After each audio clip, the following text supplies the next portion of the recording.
3 years with Emma had convinced me I already knew what forever looked like. "You really bought flowers?" she teased over the phone the night before. "I've waited 3 years. I think flowers are allowed." She laughed. "Tomorrow we'll finally make it official. I'll be there early. I know you will. And you'll be on time? I promise." That promise echoed in my head as I stood outside the marriage registration office the next morning. My documents rested neatly inside a folder. A small bouquet waited in my hand. Every couple walking through the entrance seemed to carry the same excitement I felt. An older security guard smiled at me. "Big day," he asked. "The biggest. Congratulations in advance." "Thank you." I checked my watch again. 29 minutes before our appointment, my phone rang. "Emma." I answered immediately. "Hey," I said. "Where are you?" "I'm so sorry." My smile faded. "What happened?" "Ryan needs me." I frowned. "Needs you?" "He has an emergency presentation. His slides crashed, and he's panicking. If I don't help him, he'll ruin months of work." I looked at the office entrance. "Our appointment is today." "I know. We've planned this for weeks." "I know.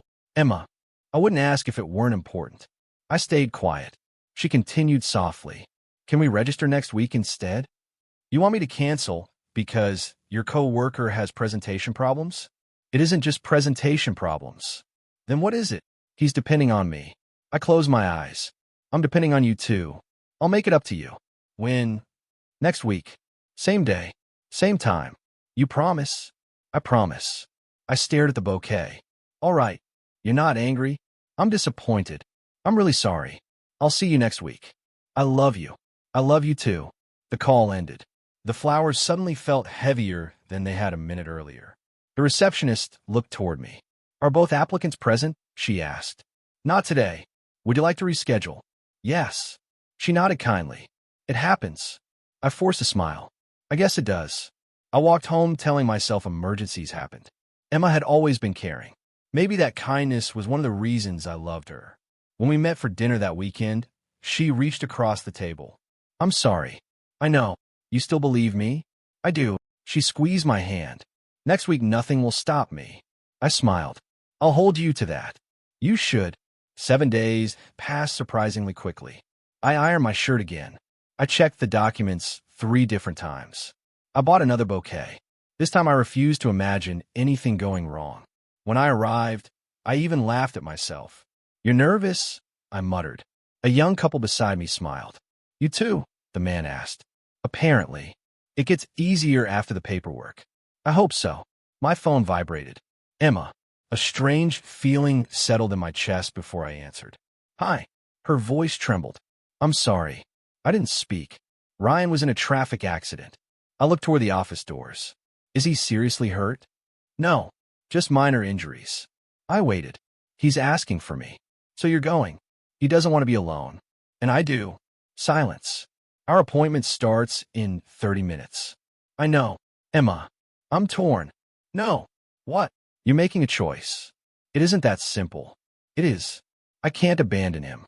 I swallowed hard. "And you're comfortable abandoning me." "Please don't say that." "Why not?" "You know I care about you." "I do.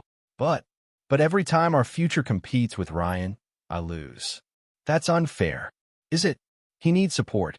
So do I." "I'll explain everything later." "There shouldn't be anything to explain." "I'll make another appointment." I looked at the flowers in my hand. "Don't." "What?" "Don't make another appointment." "What are you saying?" "I'm saying I understand." "You do?" "Yes." Relief entered her voice. "Thank you." "You misunderstand." "What do you mean?" "I finally understand where I stand." "You're upset." "I'm clear." "Please wait until tonight." "I've been waiting for 3 years." She said nothing. "I won't argue. I never wanted to hurt you." "I believe that." "Then please." "No." "Can we talk?" "We're talking now." "I love you." I took a slow breath. "I love believing I came first." The line stayed silent. "I have to go," I said quietly. I ended the call before she could answer. I stood outside the marriage registration office for several minutes, holding documents meant to begin a marriage that suddenly no longer existed. Around me, couples laughed, signed forms, hugged families, and stepped into new lives together. I realized I wasn't jealous of them. I was grieving the future I had imagined for myself. I tucked the documents back into my folder, dropped the bouquet into a nearby trash bin, turned away from the entrance, and walked forward without looking back. Before reaching the end of the street, I opened my phone, found Emma's contact, and ended our relationship with one final message. I deserve to be someone's first choice. Goodbye. My phone started ringing less than 5 minutes after I sent the message ending our relationship. Emma. I watched the screen until it stopped. A second later, another call arrived. Then another. I placed the phone face down on my table. It vibrated again. When the calls finally paused, messages began replacing them. Emma, please answer. Emma, you're overreacting. Emma, we need to talk. Emma, Ryan has nothing to do with us. I read every message without replying. An hour later, my phone rang again. This time I answered. Hello. Finally, Emma breathed. I've been trying to reach you. I noticed. You blocked my messages for a while. I needed silence. Please don't end 3 years like this. I didn't. What does that mean? Our relationship ended long before yesterday. It didn't. It did. You know Ryan is just my co-worker. I believe you. She paused. You believe me? I've never thought you were cheating. Then why are you doing this? Because this isn't about Ryan. It has to be. It doesn't. Explain it to me. I leaned back in my chair. If your sister needed help, I'd understand. If your parent called, I'd understand. If someone was in real danger, I'd understand. So why not Ryan? Because every time our future conflicted with his needs, you chose him. It was bad timing. It happened twice. They were emergencies. One presentation. She stayed quiet. One minor traffic accident. I couldn't leave him alone. You left me alone. I didn't think you'd see it that way. That's exactly the problem. She sighed. I thought you'd understand. I always understood. What does that mean? I understood every canceled dinner. I understood every late meeting. I understood every weekend that became office work. I understood until understanding became expected. That's unfair. No, I never stopped loving you. I know. I still love you. I know that too. So come back. I can't. Why? Because love isn't the issue. Then what is? Priority. Silence stretched between us. Finally, she whispered, You're really leaving. I already have. The call ended without another goodbye. For the next several days, the pattern repeated.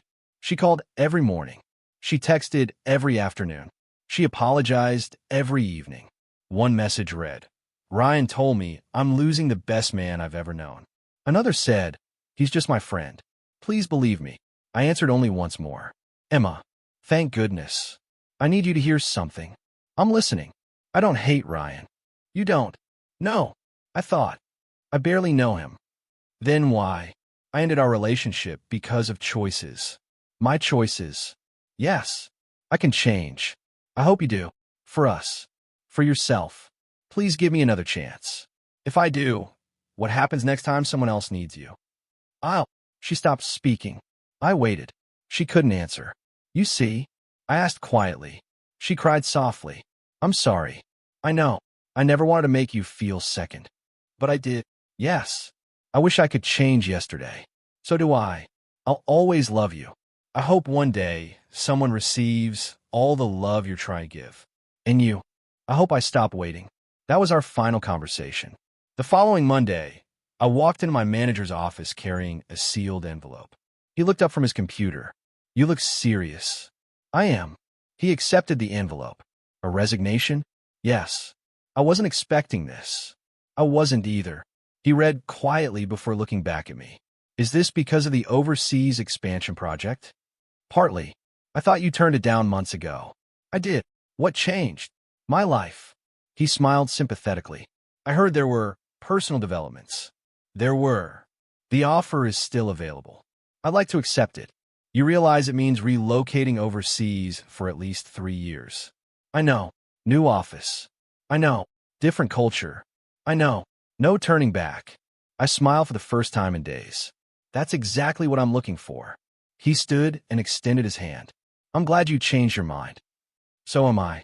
3 weeks later, I stood inside an airport instead of outside a marriage registration office. The difference wasn't lost on me. One journey had ended before it began.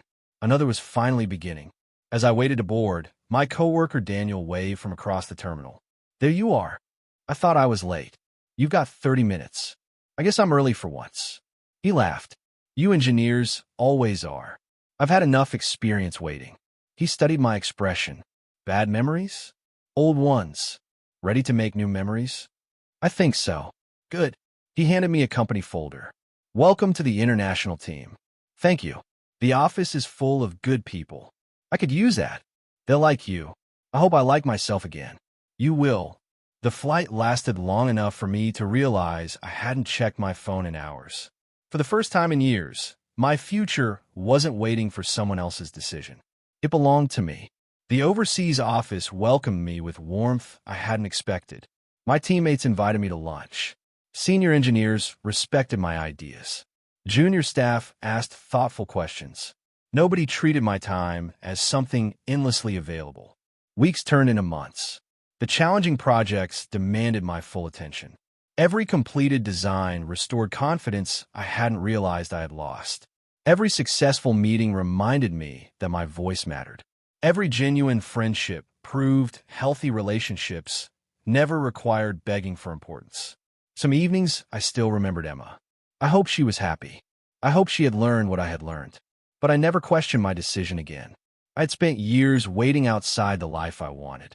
Now, at last, I was walking confidently into it, knowing the right future would never ask me to stand alone while someone else always came first. The morning my plane landed back home, Daniel grinned at me as we walked through the airport. So, Mr. Regional President, don't start. You earn the title. Earn a lot of long nights. And projects worth billions. I laughed. Let's not exaggerate. I'm not. He nudged my shoulder.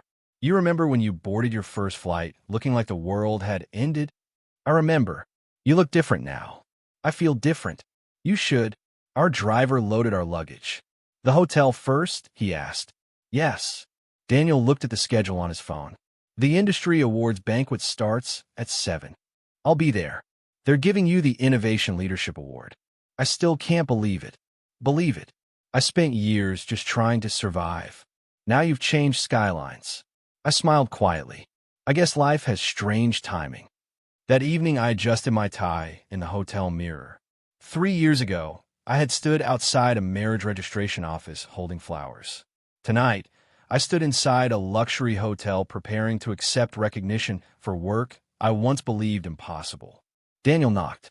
You ready? As ready as I'll ever be.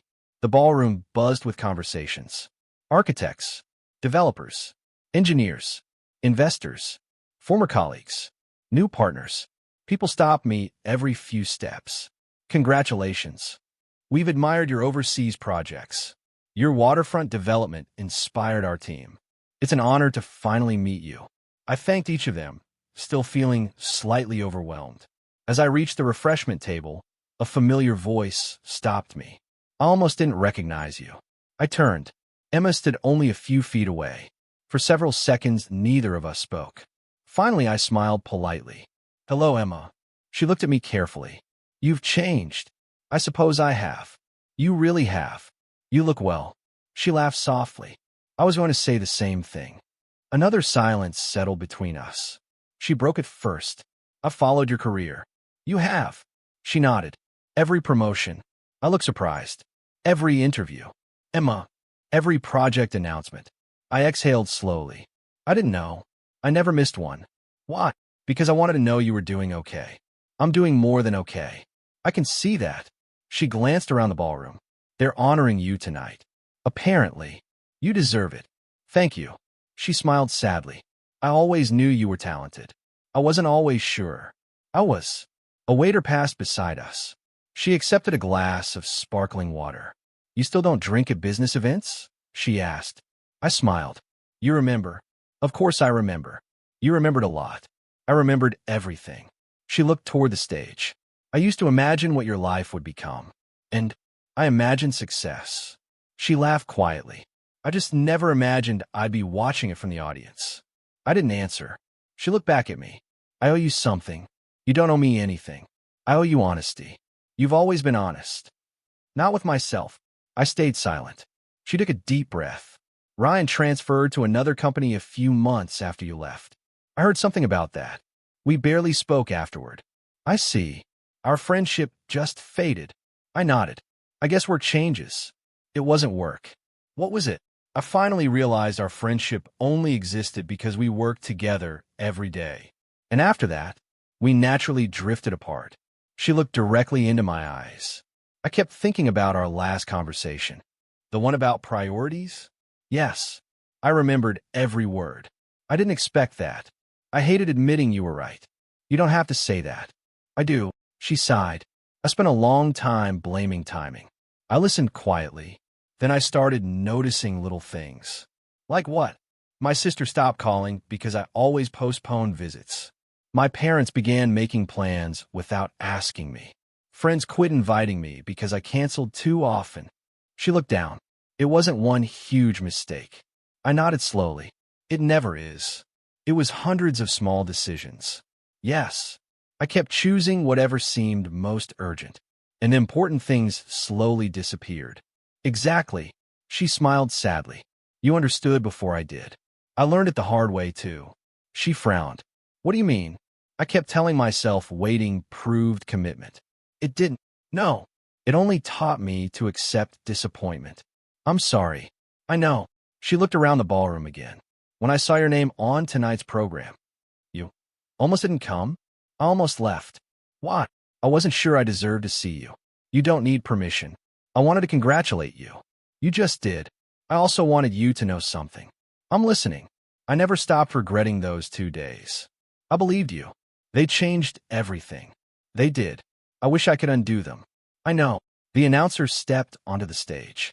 Ladies and gentlemen, please welcome this year's Innovation Leadership Award recipient. Daniel looked across the room and waved. That's your cue. I smiled. I should go. Emma nodded.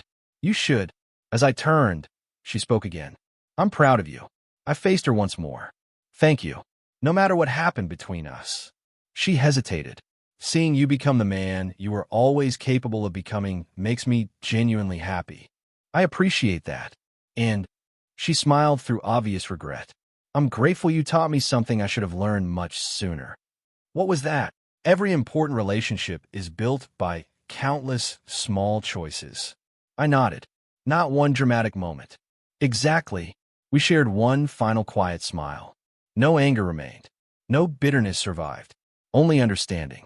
I walked toward the stage as applause filled the ballroom. The award felt meaningful, but it wasn't the greatest victory in my life.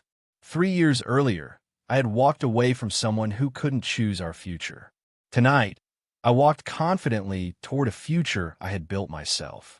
For the first time, seeing Emma again didn't make me wonder what might have been. Instead, it reminded me how far I had come. Some endings exist only to make room for better beginnings. And standing beneath the bright lights of that ballroom, I realized I no longer carried the weight of being left waiting. I had finally become someone who never needed to ask for his place in another person's life. The applause had barely faded after the awards ceremony when my phone vibrated. A single message appeared on the screen. Emma, could we talk somewhere private? Just once. If you say no, I'll understand. I stared at the message for a moment. Daniel walked over carrying 2 glasses of sparkling water. Everything okay? I think so. You don't sound convinced. Emma wants to talk. He raised an eyebrow. You going? I think I owe both of us an honest conversation. He nodded. Just remember who you are now. I won't forget. You don't need anyone's permission to leave a conversation anymore. I smiled. I learned that lesson. A few minutes later, I found Emma standing on the hotel terrace overlooking the city. The skyline shimmered under the evening lights. For a moment, neither of us spoke. She broke the silence. Thank you for coming. You asked politely. She laughed weakly. You always appreciated manners. I still do. She took a slow breath. I've rehearsed this conversation for years. You have. Hundreds of times. What stopped you before? Fear. Of what? That you'd refuse to listen. I'm listening now. She looked at the skyline before turning back to me. I'm sorry. I remained quiet. I'm not apologizing because you're successful. I know. I'm apologizing because I finally understand what I did. You've already said that. I haven't said all of it. I nodded. Go ahead. She folded her hands together. I took your patience for granted. Her voice trembled. I took your loyalty for granted. I watched her without interrupting. I believed you would always wait. Those words landed harder than I expected. She continued softly. Every time I asked you to understand. She swallowed. You did. I looked away for a moment. I did. So I convinced myself there would always be another chance. I let out a slow breath. Emma, I know. No. I need to finish. I nodded again. I never imagined you would actually leave. She wiped away a tear. I thought you loved me too much. I did, and I mistook that love for endless patience. I closed my eyes briefly. Those words hurt more than hearing about presentations or hospital visits ever had. Not because they were cruel, because they were true. She noticed my expression. I hurt you. You did. I'm sorry. I believe you. She stepped closer. I wasn't trying to use you. I know. She searched for the right words. Kept believing tomorrow would fix everything. I smiled sadly. Tomorrow is a dangerous word. She nodded. It is. I leaned against the terrace railing. Can I tell you something? Please. I never left because of Ryan. I understand that now. I left because every promise became another postponement. She listened carefully. I kept telling myself commitment meant waiting. I shook my head. It doesn't. What does it mean? It means showing up. She looked down. It means choosing each other. She nodded silently. It means protecting the future you're building together. Another tear slipped down her cheek. I failed. Yes. I wish I hadn't. I know. She looked at me with red eyes. Do you still love me? I answered honestly. I'll always care about the person you were in my life. But love changes. She lowered her head. I was afraid you'd say that. I don't hate you. I know. I forgave you a long time ago. You did. I couldn't move forward otherwise. She looked surprised. You forgave me before tonight? Years ago. Then. She hesitated. Is there any chance? I stayed silent. She continued. We're older now. Yes. We've both changed. We have. We understand more. I agree. So. She inhaled shakily. Could we try again? The question hung quietly between us. I looked at the city beyond the terrace. 3 years earlier, I would have answered before she finished asking. Tonight, I took my time. Finally, I met her eyes. No. She closed her eyes. I thought so. I'm sorry. You don't have to apologize. I want to explain. I'm listening. I forgive everything. She nodded slowly. I know, but forgiveness isn't the same as going backward. Her shoulders sank. I understand. I don't believe love survives where commitment is treated like something that can always wait. She didn't argue. I spent years hoping the next promise would be different. I smiled gently. I don't want either of us living that story again. She whispered, neither do I. There are doors in life that close forever. Because of anger? I shook my head. No. Then why? Because life keeps moving. She stared at me quietly. We become different people. Yes. We build different futures. Exactly. And sometimes reopening an old door means abandoning the road we've already walked. She nodded through tears. I think I finally understand. I believe you do. She laughed softly despite crying. You always explain things better than anyone else. I've had time to think. So have I. Another moment of silence passed. Then she smiled. It was small, gentle, real. I won't ask again. Thank you. I wanted one miracle. I'm sorry I couldn't give it to you. You already gave me something. What? The truth. I smiled. I hope it helps. It already has. She wiped away the last of her tears. I really am proud of you. Thank you. And she straightened her shoulders. I sincerely hope you're happy. I am. I hope someone chooses you the way I should have. I felt emotion rise in my chest. I hope someone chooses you too. She laughed quietly. This goodbye feels different. It is. Why? Because neither of us is running away. She nodded. We're simply walking in different directions. Yes. She extended her hand. For everything, thank you. Instead of shaking it, I gave her a brief, respectful hug. When we stepped back, she smiled through fresh tears. Goodbye. Goodbye, Emma. She turned first. I watched her disappear through the hotel doors without feeling the urge to follow. Years ago, I had walked away carrying heartbreak. Tonight, I walked away carrying peace. Some stories end with dramatic reunions. Ours ended with forgiveness, acceptance, and two people finally understanding that the right time for love is when both hearts choose it without hesitation. Sometimes moving forward is the kindest decision two people can make, even when they still wish each other every happiness the future has to offer. 1 year after the awards banquet, my alarm rang before sunrise. I opened my eyes and smiled. Today wasn't about business. It wasn't about awards. It wasn't about promotions. Today I was getting married. My phone rang exactly as I finished tying my tie. Sophia. Good morning, future husband. I laughed. I was hoping you'd call. I wanted to make sure you were awake. I've been awake for an hour. I knew you would be. You know me too well. I do. She paused before asking, are you nervous? A little. So am I. Any thoughts about running away? She laughed so brightly that I couldn't help joining her. Not a chance. I'm relieved. I've been waiting for this day. So have I. I'll see you in an hour. I'll be there. You promise? She answered without hesitation. I promise. The certainty in her voice settled every remaining doubt inside me. I'll see you soon. I love you. I love you too. When the call ended, I picked up the small bouquet resting on the table. Flowers again.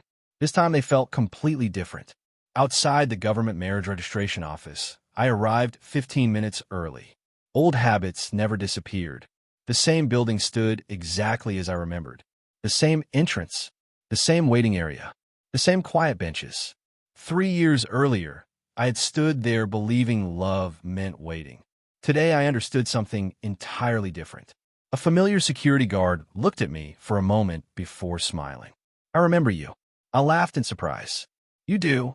You came here years ago. I did. You waited a long time. I remember. He looked around. Today's different? It is. He smiled warmly. I'm glad. So am I. A car stopped nearby. Sophia stepped out, smiling the moment our eyes met. She walked directly toward me. I'm early, she said. I noticed. I didn't want to keep you waiting. You never do. She slipped her hand into mine. You brought flowers. I couldn't resist. They're beautiful. They finally found the right day. She squeezed my hand. I'm sorry. For what? For making you wait almost 2 minutes while I parked. I laughed. I survived. Good. She studied my face. What are you thinking? I was remembering. The past. Just for a moment. She nodded gently. You don't have to carry it anymore. I know. We're here now. We are. She smiled. Ready. More than ever. Inside, the receptionist welcomed us. Good morning. Good morning, we answered together. Marriage registration? Yes. She checked our appointment. Everything is ready. Sophia looked at me. I told you we'd be on time. You actually beat the schedule. I'm competitive. I've noticed. The receptionist laughed. You two seem happy. We are. Sophia answered immediately. Please review your documents. We sat beside each other. Sophia carefully read every page. Everything looks correct. I agree. She looked at me. Any last-minute doubts? None. You? Not even one. The official smiled. Then let's begin. He pointed toward the signature lines. Ladies first. Sophia accepted the pen. She looked at me one last time. Ready. I've never been more ready. She signed. Then she handed the pen to me. My turn. I signed my name with steady hands. No hesitation. No disappointment. No empty chair beside me. The official stamped the documents. Congratulations. Sophia laughed happily. That's really it. That's really it. We're married. You certainly are. I looked at the certificate resting on the desk. Years earlier, I had imagined this exact moment. Only the person beside me had changed. Sophia noticed my expression. What are you thinking now? I was remembering another bouquet. The one that never had a chance? I nodded. I sat outside the same office. I know. I thought my life had ended. She reached for my hand. It hadn't. No. It was beginning again. Exactly. She smiled softly. I'm grateful you kept believing in love. I almost didn't. I'm glad you changed your mind. So am I. We stepped outside into the sunshine. Daniel waited with a wide grin. There they are. I laughed. You made it. I wouldn't miss this. He hugged me first. Congratulations. Thank you. Then he hugged Sophia. Take good care of him. She smiled. I plan to. Daniel pointed at me. He still arrives everywhere early. I know. He checks every document twice. I know. He pretends not to worry. I definitely know. I laughed. You two planned this conversation. Absolutely, Sophia admitted. Daniel smiled. I'll leave you newlyweds alone. As he walked away, Sophia looked at me. Want to take a short walk? I'd love to. We strolled past the benches outside the office. I stopped beside the exact place where I had once sat alone. Sophia followed my gaze. Right here. Right here. She wrapped her arm around mine. I'm sorry you went through that. So am I. But, I smiled. If I hadn't walked away then, I wouldn't be standing here now. She leaned her head gently against my shoulder. I like where you're standing now. I love where I'm standing now. She laughed. Good answer. I lifted the marriage certificate carefully. The paper itself wasn't extraordinary. Its meaning was, there were no canceled appointments, no unexpected phone calls, no promises postponed until another week. Only two people who had chosen each other without hesitation. As I looked at Sophia, I finally understood the greatest lesson my past had given me. A relationship is never measured by beautiful promises spoken with sincere voices. It is measured by consistent actions repeated day after day.